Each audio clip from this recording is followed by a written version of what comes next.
Pengamanan di sekitar kantor Komisi Pemilihan Umum Ogan Ilir Sumatera Selatan diperketat.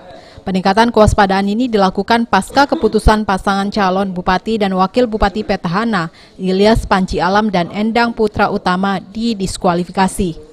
Sebelumnya, Badan Pengawas Pemilu Ogan Ilir mengeluarkan rekomendasi pasangan tersebut telah melakukan pelanggaran administrasi. Pengamanan sendiri dimulai dari jalan masuk menuju kantor KPU dan Bawaslu Ogan Ilir yang diblok, sehingga kendaraan yang akan masuk harus melintasi keamanan yang berlapis.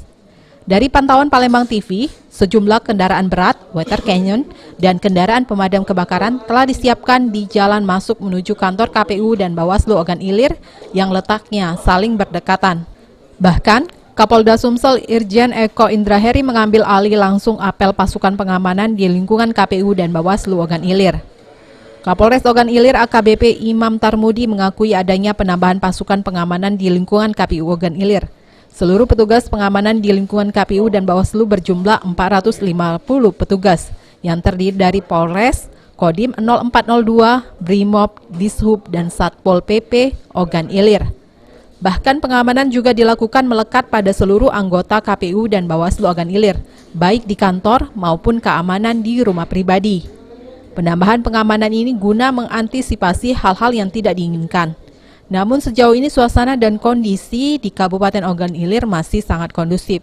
Sama-sama ketahui bahwasanya kondisi saat ini Ogan Ilir aman, tertib, dan kondusif. Ini semuanya berkat masyarakat Kabupaten Ogan Ilir juga. Kita selaku tim keamanan, kepolisian, TNI, instansi terkait dalam hal ini Pol PP, Dishub, ya.